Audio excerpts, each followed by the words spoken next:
നമസ്കാരം. മലയാളി വാർത്ത ഇൻസൈഡിലേക്ക് സ്വാഗതം. ഭയാനകമായ കാഴ്ചകളാണ് കേരളത്തിൽ ഇപ്പോൾ സംഭവിക്കുന്നത്. തിരുവനന്തപുരത്ത് പിണറായി വിജയൻ്റെ ബേക്കറി ജംഗ്ഷനിലുള്ള വാടക വീട് പരിശോധിച്ച ED ഉദ്യോഗസ്ഥ സംഘം മടങ്ങിയപ്പോൾ അവർക്ക് നേരെ രൂക്ഷമായ ആക്രമണം. കാർ അടിച്ച് തകർത്തു. ഒരു കൂട്ടം പാർട്ടി ഗുണ്ടകൾ എൻഫോഴ്സ്മെന്റ് ഡയറക്ടറേറ്റ് ഉദ്യോഗസ്ഥർ സഞ്ചരിച്ചിരുന്ന കാറ് അടിച്ചു തകർക്കുന്ന ദൃശ്യങ്ങൾ മനുഷ്യ മനസ്സാക്ഷിയെ തന്നെ നടുക്കിക്കളയും. പിണറായി വിജയൻ്റെ ബേക്കറി ജംഗ്ഷനിലുള്ള വീട് 7 മണിക്കൂറിലധികം സമയമെടുത്താണ് എൻഫോഴ്സ്മെന്റ് ഡയറക്ടറേറ്റ് സംഘം റെയ്ഡ് നടത്തിയത്. തൊട്ടുപിന്നാലെ തലസ്ഥാനത്ത് വലിയ സംഘർഷം. CPM പ്രവർത്തകർ സംഘടിതരായി തിരുവനന്തപുരം ബേക്കറി ജംഗ്ഷനിലുള്ള പിണറായി വിജയൻ്റെ വീടിന് മുന്നിലെത്തി. കണ്ണൂരിലെ പിണറായി വീട്ടിലും സമാനമായ ദൃശ്യങ്ങളാണ് കേരളം കണ്ടത്. P. ജയരാജനും മറ്റ് നേതാക്കളുമൊക്കെ അവിടെ സംഘടിച്ചു. ഒപ്പം കണ്ണൂർ ജില്ലയിലെ വിവിധ ഭാഗങ്ങളിൽ നിന്ന് പാർട്ടി പ്രവർത്തകർ അങ്ങോട്ടേക്ക് ഒഴുകിയെത്തി.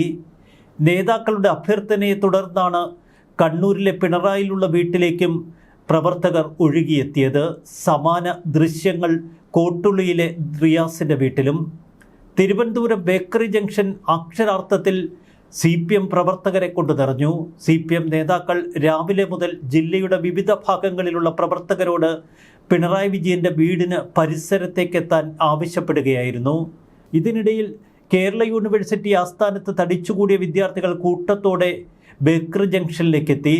തുടർന്ന് പിണറായി വിജയൻ്റെ വീടിന് കാവൽ നിന്ന CISF ഉദ്യോഗസ്ഥർക്ക് നേരെ അവർ ഹെൽമറ്റുകളും കുപ്പിയും വലിച്ചെറിഞ്ഞു.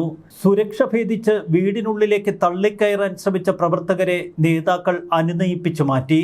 വീടിന് പുറത്ത് കാവൽ നിന്ന പോലീസുകാരുടെ ഹെൽമറ്റുകൾ വലിച്ചെടുത്ത് ഉള്ളിൽ നിന്ന CRPF ജവാന്മാർക്ക് നേരെ എറിഞ്ഞു. ഏറ്റവും ഒടുവിലാണ് തിരുവനന്തപുരത്തെ നടുക്കുന്ന ദൃശ്യങ്ങൾ. റെയ്ഡ് പൂർത്തിയാക്കി ED സംഘം പുറത്തേക്കിറങ്ങുന്നു. വനിതകൾ ഉൾപ്പെടെയുള്ള സംഘമാണ് ഒരു വാഹനത്തിലേക്ക് കയറിയത്. തുടർന്ന് വാഹനം പുറത്തേക്കെടുത്തതിന് തൊട്ടുപിന്നാലെ പ്രവർത്തകർ വാഹനം തല്ലിപ്പൊട്ടിച്ചു. ഗ്ലാസുകൾ അടിച്ചു തകർത്തു. ഉള്ളിലിരുന്നവരെ അവർ ആക്രമിച്ചു. നേരത്തെ വീട്ടിൽ നിന്ന് പുറപ്പെടുന്നതിന് മുൻപ് കൂടുതൽ സുരക്ഷാ സേനയെ ആവശ്യപ്പെട്ടിരുന്നു ED സംഘം. പോലീസിനെ നിസ്സംഗരാക്കിക്കൊണ്ട് കടുത്ത ആക്രമണമാണ് CPM ഗുണ്ടകൾ അക്ഷരാർത്ഥത്തിൽ നടത്തിയത്. കടകംപള്ളി സുരേന്ദ്രൻ പ്രവർത്തകരെ അഭിസംബോധന ചെയ്ത് പ്രതിഷേധം അവസാനിപ്പിച്ച് പിരിഞ്ഞു പോകണമെന്ന അഭ്യർത്ഥന നടത്തുന്നതിനിടയിലാണ് ഒരു കൂട്ടം ഗുണ്ടകൾ അഴിഞ്ഞാടിയത്. CPM സംസ്ഥാന സെക്രട്ടറി MV ഗോവിന്ദൻ സ്ഥലത്തുണ്ട്. ഗേറ്റിന് മുന്നിൽ പോലീസ് വലിയ സുരക്ഷ ക്രമീകരിച്ചിരുന്നു. എന്നാൽ ED സംഘം പുറത്തേക്കിറങ്ങിയപ്പോൾ വേണ്ടത്ര സുരക്ഷയൊരുക്കാൻ പോലീസ് പരാജയപ്പെട്ടു. പിണറായി വിജയൻ്റെ കണ്ണൂരിലെ വീട്ടിലും തിരുവനന്തപുരം ബേക്കറി ജംഗ്ഷനിലെ വാടക വീട്ടിലും മരുമകനും ബേപ്പൂർ MLAയുമായ മുഹമ്മദ് റിയാസിൻ്റെ കോഴിക്കോട് കോട്ടുള്ളിയിലെ വീട്ടിലുമടക്കം 12 കേന്ദ്രങ്ങളിലായിരുന്നു ED റെയ്ഡുകൾ നടത്തിയത്. എന്തുകൊണ്ടാണ് CPM പ്രവർത്തകർ എൻഫോഴ്സ്മെന്റ് ഡയറക്ടറേറ്റ് ഉദ്യോഗസ്ഥരെ ഇത്ര ഭീകരമായ തലത്തിൽ കടന്നാക്രമിച്ചത്? അതിനു പിന്നിൽ ചില സംശയങ്ങൾ പാർട്ടി കേന്ദ്രങ്ങളിൽ നിന്നുയരുന്നു. എൻഫോഴ്സ്മെന്റ് ഡയറക്ടറേറ്റ് സംഘത്തെ പ്രകോപിപ്പിക്കാൻ പാർട്ടിയിലെ ഒരു കൂട്ടർ ബോധപൂർവം ഇത്തരമൊരു തീരുമാനമെടുത്തതാണോ എന്ന് സംശയിക്കേണ്ടിയിരിക്കുന്നു. ED സംഘത്തെ പ്രകോപിപ്പിച്ച് പിണറായി വിജയനെതിരെയുള്ള കേസ് കൂടുതൽ കുരുക്കാക്കുകയാണ് ചിലരുടെ ലക്ഷ്യം. പിണറായി വിജയനെയും മകളെയും എൻഫോഴ്സ്മെന്റ് ഡയറക്ടറേറ്റ് സംഘം വരും മണിക്കൂറുകളിൽ അറസ്റ്റ് ചെയ്യും എന്ന വാർത്തയും ഇപ്പോൾ സമൂഹത്തിലുണ്ട്. സ്വന്തം പാർട്ടിക്കാരല്ലാത്തവരുടെ നേരെ ED പരിശോധന നടന്നോട്ടെ എന്ന നിലപാടാണ് കോൺഗ്രസ് സ്വീകരിക്കുന്നത് എന്ന് പിണറായി വിജയൻ പറഞ്ഞു. റെയ്ഡ് നടത്തി തളർത്തിക്കളയാമെന്ന് ആരും കരുതേണ്ട. എല്ലാ കാലത്തും പാർട്ടിയുടെ അകപഴിഞ്ഞ പിന്തുണയാണ് തനിക്ക് ലഭിക്കുന്നത്. അതിനൊരു കുറവുമില്ല എന്നതിൻ്റെ തെളിവാണ് ഇന്ന് കണ്ടത്. ഏറെ കാര്യങ്ങൾ തനിക്ക് പറയാനുണ്ട്, അത് പിന്നീട് പറയാം എന്നാണ് പിണറായി വിജയൻ മാധ്യമങ്ങളോട് പ്രതികരിച്ചത്. ഇതിനിടയിൽ ED ആസ്ഥാനത്ത് പ്രതിഷേധത്തിന് ശ്രമിച്ച CPM ജനറൽ സെക്രട്ടറി MA ബേബിയെ അവിടെ പോലീസ് അറസ്റ്റ് ചെയ്തു. പരിശോധനയിൽ ഒന്നും കണ്ടെത്താൻ കഴിഞ്ഞില്ല എന്നാണ് MV ജയരാജൻ മാധ്യമങ്ങളോട് പ്രതികരിച്ചത്. പിണറായി വിജയൻ്റെ കണ്ണൂരിലെ വീട്ടിൽ ED റെയ്ഡ് അവസാനിപ്പിച്ച് മടങ്ങിയതിന് ശേഷമായിരുന്നു MV ജയരാജൻ്റെ പ്രതികരണം. കണ്ണൂരിലെ വീട്ടിൽ ED റെയ്ഡ് അവസാന ഘട്ടത്തിലെത്തിയപ്പോൾ KK Ragesh, MV Jayarajan, P. Jayarajan അടക്കമുള്ള നേതാക്കളെ വീടിനുള്ളിലേക്ക് വിളിപ്പിച്ചു.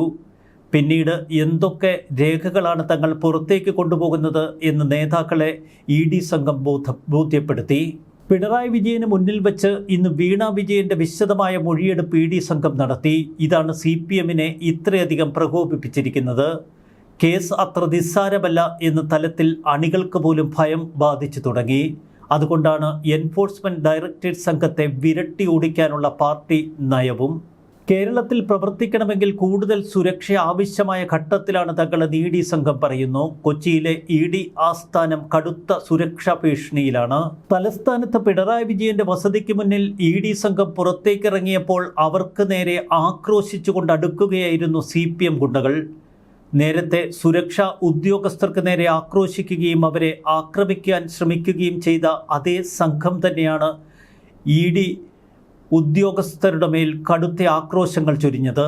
രാവിലെ മുതൽ പിണറായി വിജയന്റെ വീടിന് മുന്നിൽ കുത്തിയിരുന്ന പ്രവർത്തകരെ കൂട്ടി സാഹചര്യം വഷളാക്കുകയായിരുന്നു CPM നേതൃത്വം ചെയ്തത്.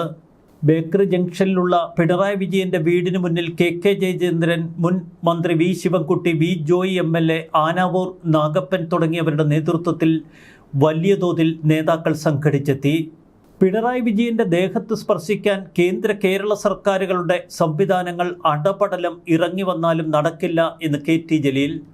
പിണറായി അരുതാത്തതൊന്നും ചെയ്യില്ല എന്ന് അദ്ദേഹത്തെ അടുത്ത് മനസ്സിലാക്കിയവർക്കറിയാം എന്നാണ് KT ജലീൽ ഫേസ്ബുക്കിൽ കുറിച്ചത്. ആ കുറിപ്പിങ്ങനെ: മേപ്പൊരിയില്ലാത്തവൻ എന്ത് തീപ്പൊരി. കേരള നിയമസഭയിൽ തൻ്റെ ഇരുകരങ്ങളും ഉയർത്തിപ്പിടിച്ച് ഈ കൈകൾ ശുദ്ധമാണ്, ആരെയും ഭയപ്പെടേണ്ടതില്ല, യാതൊരു സങ്കേതവുമില്ലാതെ പ്രഖ്യാപിച്ച പിണറായി വിജയന്റെ ദേഹത്ത് സ്പർശിക്കാൻ കേരള സർക്കാരുകളുടെ സംവിധാനം അടപടലം ഇറങ്ങി വന്നാലും നടക്കില്ല. അത് ആൾ വേറെയാണ്. കള്ളക്കേസുകളും ജയിലുകളും മർദ്ദനങ്ങളും എത്ര നേരിട്ട മനുഷ്യനാണ് പിണറായി വിജയൻ. വലതുപക്ഷ പാർട്ടികളും മാധ്യമങ്ങളും മുഴുവൻ തൻ്റെ ഉരുറാത്തിൽ ഇറച്ചിക്കായി പേപിടിച്ച് ഓടി നടന്നിട്ടും ആ മനുഷ്യനെ ആർക്കും ഒരു ചുക്കും ചെയ്യാനായില്ല. മോദിയുടെ രാഷ്ട്രീയ ദർശനത്തെ നഖശികാന്തം എതിർത്ത പിണറായി തൻ്റെ സർക്കാരിനെ വലിച്ച് താഴെയിടുമെന്ന് കേരളത്തിൽ വന്ന് കേന്ദ്ര ആഭ്യന്തരമന്ത്രി പ്രസംഗിച്ചപ്പോൾ അതിനാത്തടി പോരെന്ന് തിരിച്ചടിച്ച് പോരാട്ടവീര്യം തെളിയിച്ച ധീരനാണ്. പിണറായി അരുതാത്തതൊന്നും ചെയ്യില്ല എന്ന് അദ്ദേഹത്തോട് അടുത്ത് മനസ്സിലാക്കിയവർക്കെല്ലാം ഉറപ്പാണ്. സഖാവെ കൂടെയുണ്ട് ഏതറ്റം വരെയും. സമാനതകളില്ലാത്ത സംഘർഷഭൂമിയായി തലസ്ഥാനം മാറി. ദേശീയ തലത്തിൽ ഇ ഡി സംഘത്തെ ആക്രമിച്ചത് വലിയ വാർത്തയാണിപ്പോൾ. വനിതാ ഉദ്യോഗസ്ഥരടക്കം ഇ ഡി സംഘം സഞ്ചരിച്ച കാർ ചുടുകട്ടകളും വടികളും ഉപയോഗിച്ചാണ് ഗുണ്ടകൾ അടിച്ചു തകർത്തത്. ഉദ്യോഗസ്ഥരെ തടഞ്ഞു നിർത്തി കൂവി വിളിച്ച് ആക്ഷേപിച്ചു. കൃത്യമായ പ്ലാനിംഗ് ഇതിന് പിന്നിലുണ്ട്. പിണറായി വിജയനെതിരെയുള്ള കേസ് കൂടുതൽ കടുപ്പിച്ച് പിണറായി വിജയനെ അഴിക്കുള്ളിലാക്കാനുള്ള പാർട്ടിയുടെ തന്നെ പദ്ധതിയുടെ ഭാഗമാണോ ഈ പ്രകോപനം എന്ന സംശയം ബാക്കി. പിണറായി വിജയന്റെ വീടുകളിൽ നിന്ന് ഒരു രേഖയും കിട്ടിയില്ല എന്ന് സെർച്ച് റിപ്പോർട്ടുണ്ട് എന്നാണ് പാർട്ടി നേതാക്കൾ പറയുന്നത്. കേന്ദ്ര അനുമതിയോടെ 40ഓളം വരുന്ന ഇ ഡി ഉദ്യോഗസ്ഥരുടെ സംഘം ഒരേ സമയം 12 ഇടങ്ങളിലാണ് ഇന്ന് രാവിലെ മുതൽ മിന്നൽ റെയ്ഡ് ആരംഭിച്ചത്. പരിശോധനയിൽ പിണറായി വിജയന്റെ കണ്ണൂരിലെ വീട്ടിൽ നിന്നും കേസുമായി ബന്ധപ്പെട്ട യാതൊരുവിധ രേഖകളും കണ്ടെത്താൻ കഴിഞ്ഞില്ല എന്ന് ഇ ഡി ഉദ്യോഗസ്ഥർ തങ്ങളോട് പറഞ്ഞുവെന്ന് MV ജയരാജൻ പറയുന്നു. കോട്ടുള്ളിയിലുള്ള മുഹമ്മദ് റിയാസിന്റെ വസതിയിൽ പരിശോധന പൂർത്തിയാക്കി ഇ ഡി സംഘം മടങ്ങുമ്പോൾ CPM പ്രവർത്തകർ കാർ തടഞ്ഞു നിർത്തി. എങ്കിലും നേതാക്കൾ ഇടപെട്ടിവരെ വിട്ടയക്കുകയായിരുന്നു. റിയാസ് സ്ഥലത്തില്ലാതിരുന്ന സമയത്ത് മാതാപിതാക്കളുടെ സാന്നിധ്യത്തിലായിരുന്നു പരിശോധന. റെയ്ഡ് തികഞ്ഞ മനുഷ്യാവകാശ ലംഘനമെന്നാണ് ഇപ്പോൾ CPM പറയുന്നത്. മണിക്കൂറുകൾ നീണ്ട പരിശോധനയ്ക്കൊടുവിൽ ഒന്നും കണ്ടെത്താൻ കഴിഞ്ഞില്ല എന്നാണ് പാർട്ടി നേതാക്കൾ അവിടെയും വിശദീകരിക്കുന്നത്.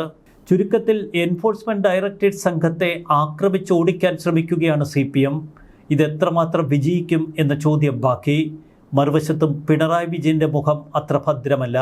ആ മുഖത്ത് ഭയം അത് വല്ലാതെ ബാധിച്ചു തുടങ്ങി. ന്യൂസ് ഡെസ്ക് മലയാളി വാർത്ത ഇൻസൈറ്റ്.